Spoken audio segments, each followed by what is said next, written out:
Halo semuanya, perkenalkan nama saya Patrick Sebastian Putra Nugraha. Saya berasal dari kampus Institut Teknologi Harapan Bangsa, jurusan Sistem Informasi dengan NIM 1223030.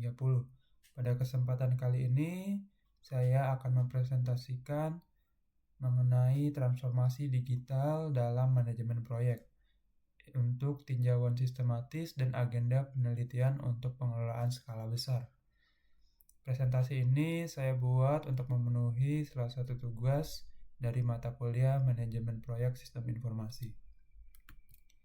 Di sini referensi paper utama yang saya gunakan adalah paper yang berjudul Digital Transformation in Project Management, a Systematic Review and Research Agenda.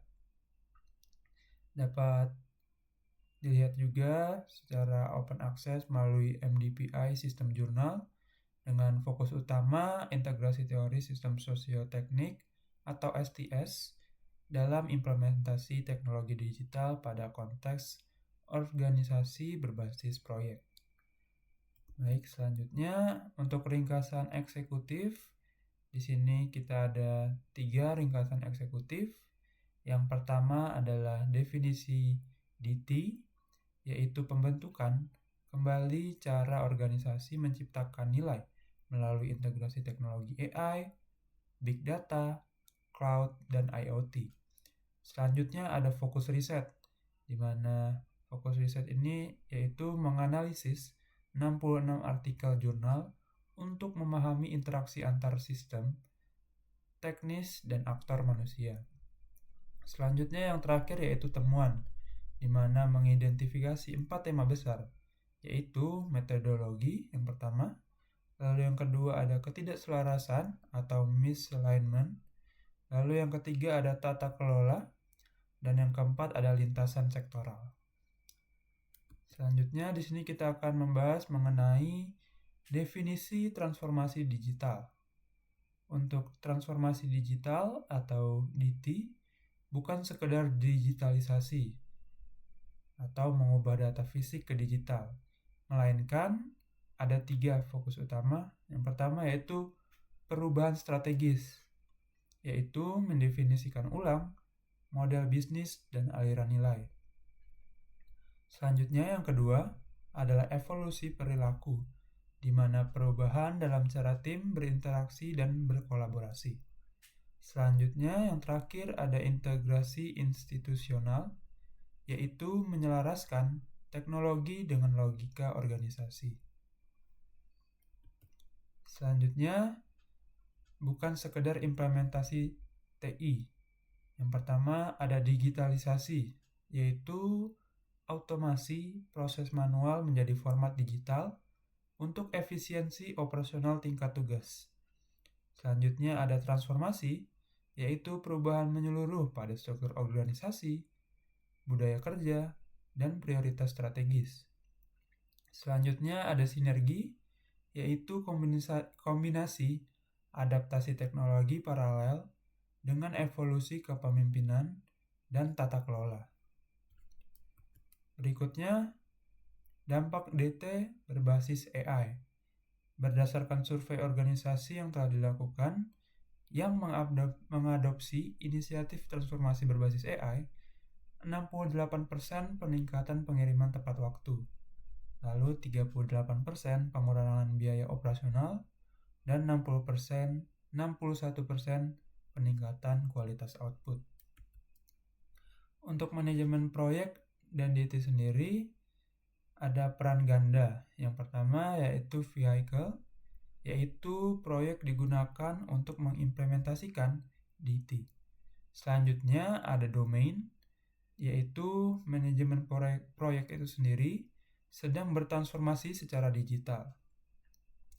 Untuk pendekatan tradisional yang linear, seringkali tidak cocok dengan ambiguitas dan kecepatan DT. Dibutuhkan metodologi yang lebih adaptif.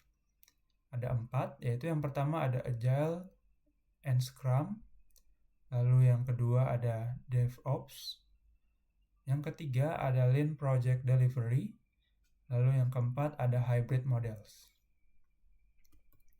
Berikutnya kita masuk ke lensa teori sosioteknik, di mana keberhasilan DT bergantung pada integrasi dinamis. Antara lain yang pertama adalah sistem teknis, yaitu alat digital, algoritma, dan infrastruktur. Lalu yang kedua ada sistem sosial, yaitu seperti orang, struktur organisasi, dan budaya. Di sini ada kutipan yaitu teknologi tidak bekerja dalam ruang hampa, ia harus selaras dengan rutinitas manusia. Baiklah, di sini kita masuk ke metodologi SLR. Maaf, di sini PPT-nya agak sedikit error. Untuk tahap pertama ada pencarian kata kunci atau Web of Science dengan hasil 4.852 rekaman. Lalu tahap kedua yaitu filter kualitas dan subjek, yaitu manajemen atau bisnis dengan sisa 622 artikel. Lalu yang tahap ketiga ada skimming abstrak dan relevansi proyek dengan sisa 122 artikel.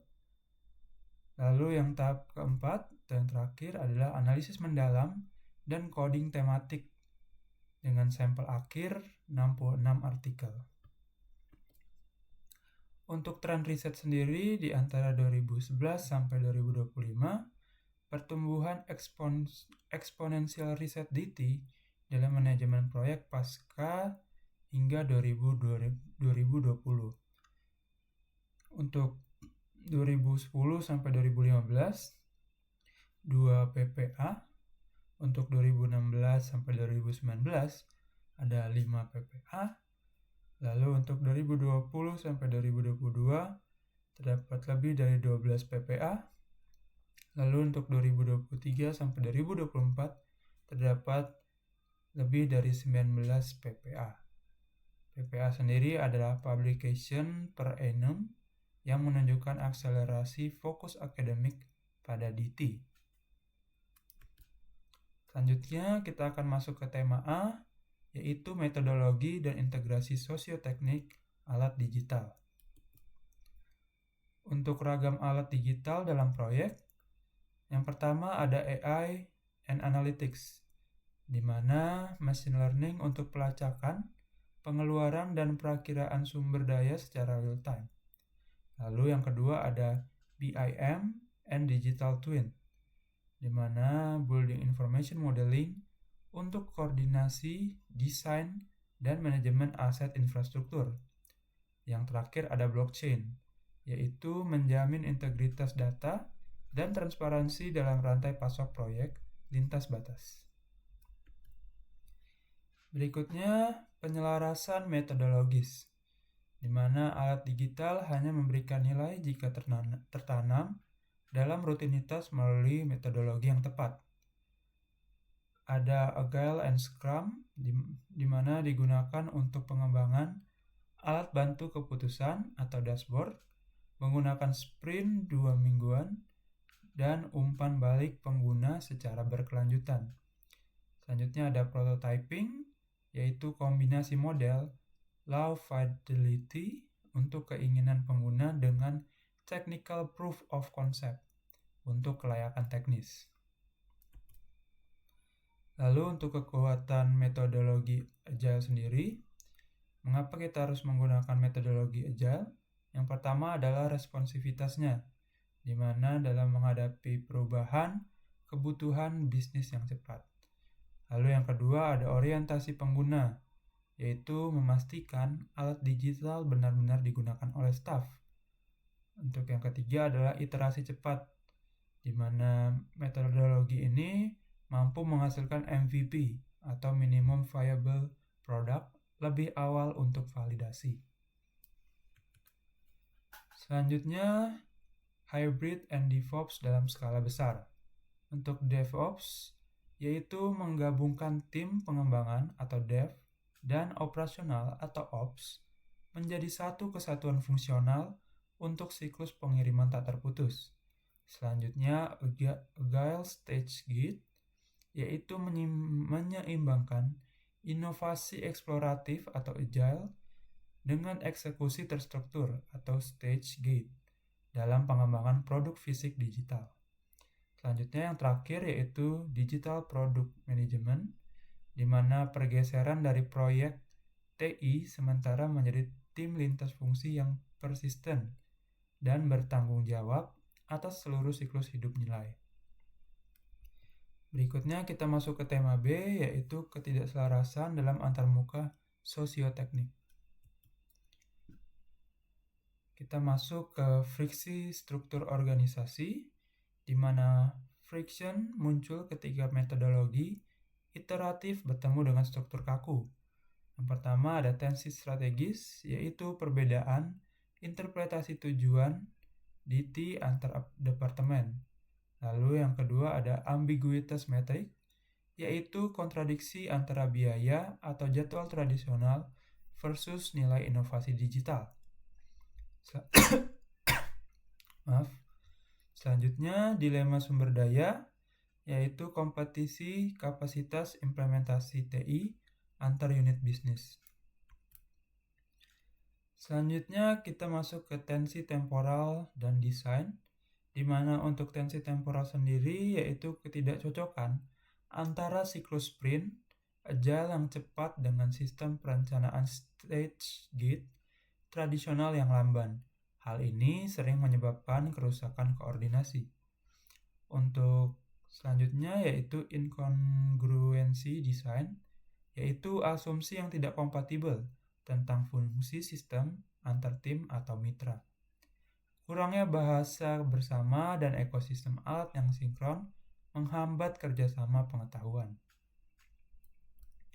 Untuk hambatan pada level manusia, yang pertama adalah resistensi perilaku, di mana keengganan mengadopsi tanggung jawab baru atau mengubah alur kerja yang sudah mapan karena rasa takut akan kehilangan kontrol atau stabilitas.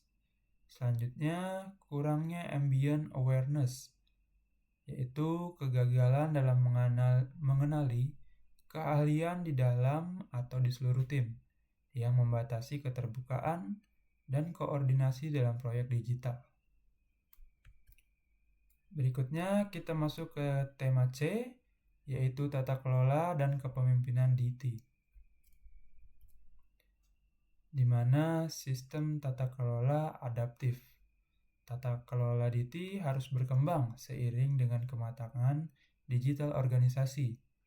Untuk metrik baru, bergeser dari ROI finansial murni ke indikator pengalaman pelanggan dan adaptabilitas budaya. Lalu untuk kapasitas absorptif, kemampuan tim untuk menerapkan pengetahuan eksternal ke dalam praktek internal. Selanjutnya, untuk struktur tata kelola baru, evolusi PMO. PMO atau Project Management Office bergeser dari peran kontrol strategis menjadi pendukung taktis seiring munculnya TMO. Apa itu TMO? TMO adalah Transformation Management Office yang berfokus khusus pada penyelarasan inisiatif DT dengan visi jangka panjang perusahaan. Untuk ambidexterity, kemampuan menyeimbangkan pengawasan terpusat atau stabilitas dengan fleksibilitas lokal atau adaptabilitas. Untuk kepemimpinan digital, yang pertama ada transformational leadership atau TRL, yaitu meningkatkan kapasitas inovasi dan aliran pengetahuan. Selanjutnya ada adaptive leadership atau ADL, yaitu mendukung penyesuaian incremental di lingkungan yang fluktuatif.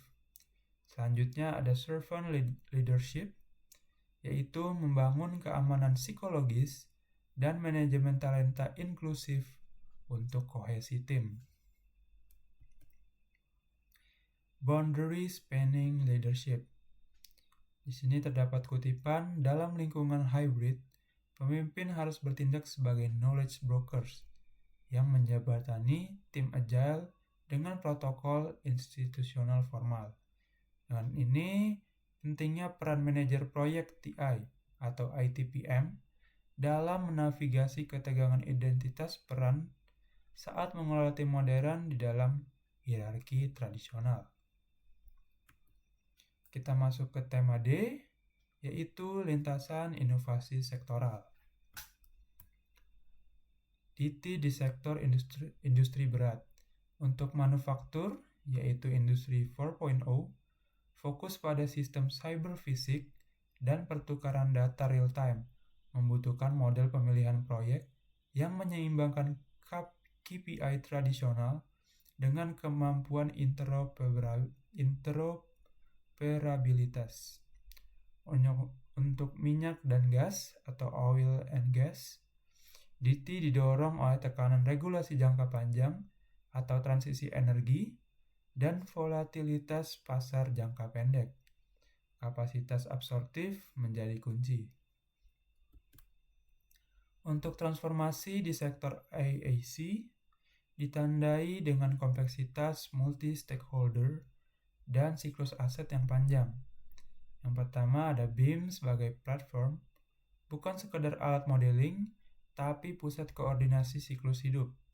Lalu yang kedua ada digital twins, yang digunakan untuk simulasi dan optimasi kinerja aset fisik. Selanjutnya untuk hambatannya, fragmentasi sektor dan kesenjangan keterampilan tenaga lapangan. Baik, di sini kita masuk ke komparasi dinamika sektor, di mana untuk sektor manufaktur, prioritas teknologinya adalah sistem cyber fisik dan robotika, sedangkan untuk logika pengirimannya menggunakan produksi yang berkelanjutan. Lalu untuk sektor konstruksi atau AEC, prioritas teknologinya adalah BIM, GIS, dan digital twins. Untuk logika pengiriman menggunakan proyek unik yang berjangka panjang. Lalu untuk sektor riset atau akademik, untuk prioritas teknologinya adalah cyber infrastruktur dan open data. Untuk logika pengirimannya yaitu kolaborasi non-hierarkis. Selanjutnya kita masuk ke membangun agenda masa depan, di mana yang pertama mediasi metodologis, bagaimana menanamkan alat digital secara permanen dalam budaya organisasi. Lalu tata kelola strategis, mengembangkan model tata kelola yang mendukung inovasi tanpa kehilangan kontrol risiko. Lalu yang terakhir, konteks spesifik, mendalami DT pada UMKM yang memiliki keterbatasan sumber daya. Baik, mungkin sekian presentasi dari saya. Mohon maaf jika masih banyak kekurangan dan salah kata saat berpresentasi. Terima kasih.